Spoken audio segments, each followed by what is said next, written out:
Hey gamers, it's K-Wing here. Welcome to another Game Nights video review. This time we have an in-depth look at New Super Mario Bros. For the Nintendo Wii. It's been almost 18 years since Mario starred in his own console platforming adventure. But does the series remain true to the classic platforming Mario games, or is this a poison mushroom for the series? Well, you'll have to tune in to find out, won't you? Our story begins with Peach celebrating her birthday when a strange cake suddenly appears. Without any warning, the Koopalings and Bowser Jr. kidnap Peach again. It's up to Mario, Luigi, and Toads to save her? That can't be right.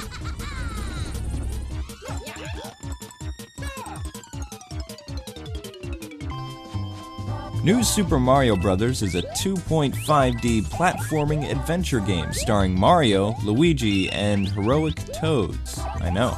In case you've been living under a rock, this is a sequel to the New Super Mario Bros. On the DS. An amazing game, by the way. This game follows the same basic layout of the first game.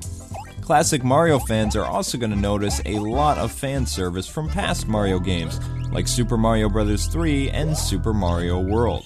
For example, the world map combines elements from both Super Mario Bros. 3 and Super Mario World, while mini-bosses roam the map just like in Super Mario Bros. 3, and award the player with 3 mushrooms after they defeat them.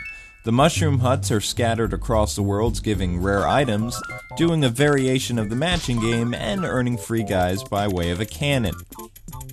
This game offers 3 modes of play. Story mode can be played solo, or you can team up with 3 of your friends. Free play mode has players verse one another, and the winner is scored by how many coins and kills they have. The last mode is coin battle, and pits players against one another to see who gets the most coins. Pretty simple if you think about it. New to Super Mario Bros. Besides the simultaneous multiplayer is the Super Guide, Rescue Toad, carry other players, and 3 new items. Super Guide occurs up to World 8. If the players have died 8 times in a row, then Luigi appears and shows the player how to beat that level, although this doesn't work in the castle stages. Being able to carry your fellow players, or in this case my wife, added a new dimension to the gameplay and the Mario franchise as a whole. A more skilled player can carry another player to safety, or players can showcase their dark side and toss your friend to their demise. After beating the first dungeon of every world, players are given the option of rescuing a Toad on a random level that you defeated. The items in this game are both fantastic and unique as well. The propeller suit allows characters very limited flight compared to the feather or super cape, and this item causes your characters to turn in the air.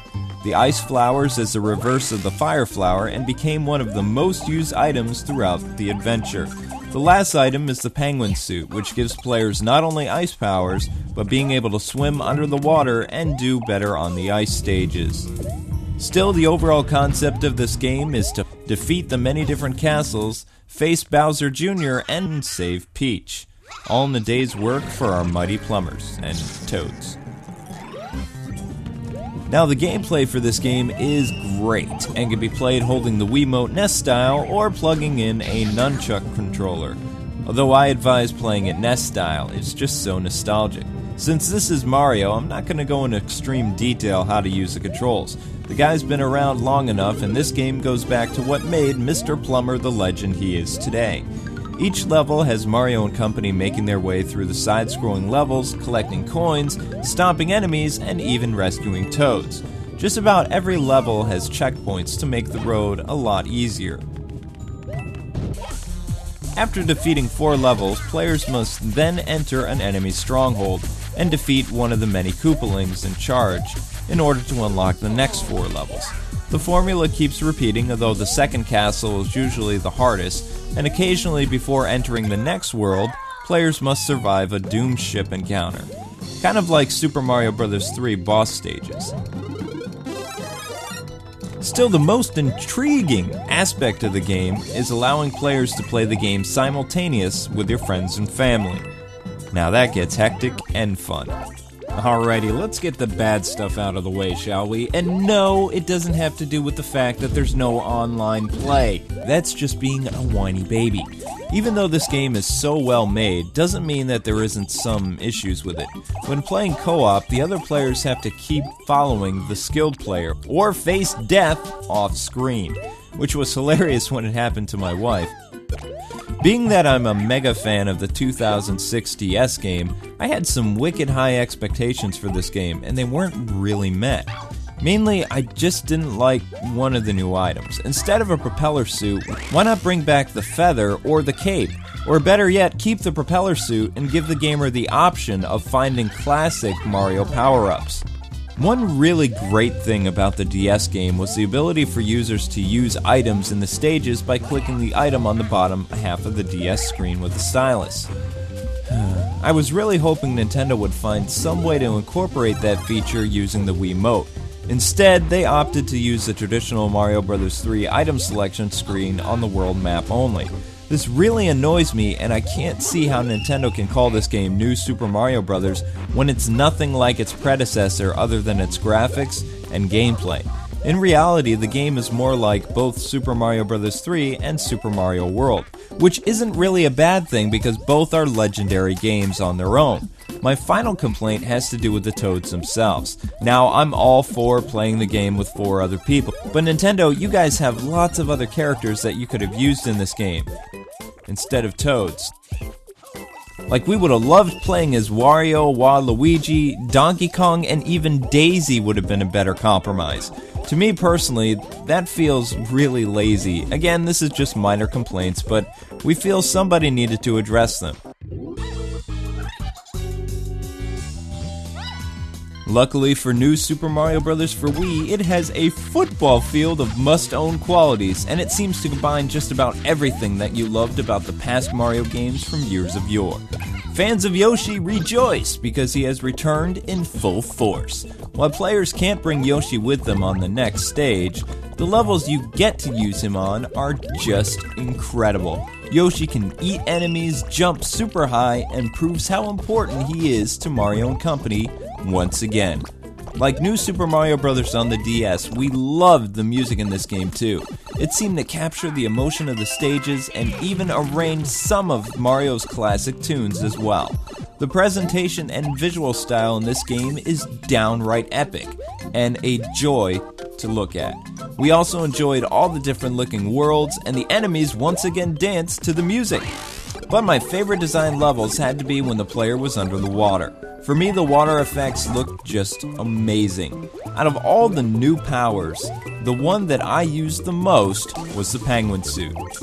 This suit is the new frog suit of this generation, minus the super jumping, mind you. Still, being able to freeze stuff, slide on your belly, and swim under the water are all major strengths. Collecting star coins is now used to unlock movies in Peach's castle.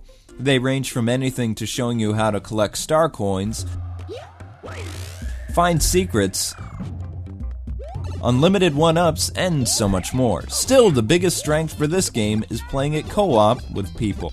While I didn't really get a chance to play with 4 other people quite yet, I did play through most of the game with my wife. And I have to say that playing a Super Mario Bros. Game at the same time is a unique and wonderful experience. The thing we like the most about co-op is 2 things really. Being able to carry the characters to safety, and the other character turning into a bubble so a more experienced gamer can pass the harder parts of the stage. All in all, this is an amazing Mario game, and I'm very pleased that Nintendo went back to Mario's platforming roots. While I don't think this game is better than the new Super Mario Bros. On DS, this game is still a must-own Wii game for this Christmas season. Mario's latest adventure has ultra-fantastic gameplay, co-op action with up to 4 players, beautiful graphics, a wonderful presentation, zany characters, great music and sound, 8 worlds, hidden surprises, and a lot of replay value. So Game Night's Entertainment gives New Super Mario Bros. For Wii an excellent 9.2 out of 10. Alrighty gamers, that concludes the review for New Super Mario Bros. Wii, which was done for my Game Nights channel back in 2009. Thanks so much for watching, and please stay glued to this channel for even more content. Well, until we meet again gamers, God bless and happy gaming. Have a great rest of your day. See you next time.